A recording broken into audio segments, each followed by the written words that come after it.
Қайырлы күн баршаңызға. Бүгін біз сіздермен керемет етіп қуырдақ тамағы, яғни жаркоя жасайтын боламыз. Мінекей осындай дәмді болып шығады. Ол үшін бізге керегі етімізді турап алдым шамалап. Менде бұл қойдың еті. Және бізге керек болады сәбіз, пияз, болгар бұрышы, картошка и бір кішкене чили бұрышын салдым.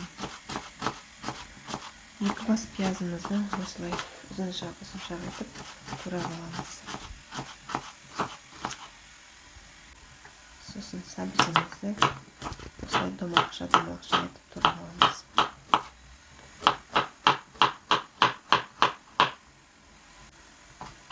Болгар бұрышымызды турап алатын боламыз. Осылай дәурек қылып, өте қатты сақтамаймыз, төртбұрыштап етіп тураймыз.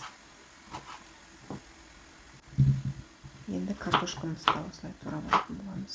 Аса қатты емес, аса қатты кішкентай емес, бөліктерге турап алатын боламыз. Осы өздеріңіз видеода көріп жатқандай.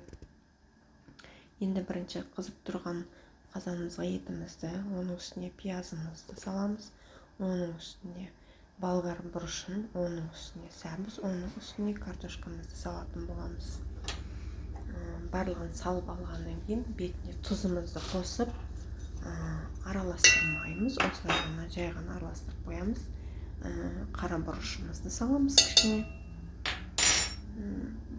Достар, бұны біз қурмаймыз. Осылай салып, жарты сағатқа өзінің майына қуырып аламыз, бұқтырып аламыз. Міне, жарты сағатта су, мен 200 грамм ғана су құйдым.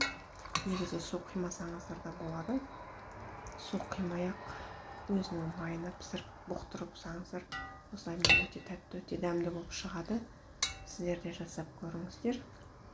Егер менің видеом ұнаған болса, маған лайк басып тіркелуді ұмытпаңыздар.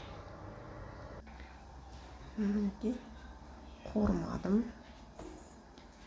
200 грамм ғана су құйдым. Осылай бұқтырып алдым жарты сағатқа. 30-35 минут аралығында бұқтырдым. Ас болсын, сіздер де жасап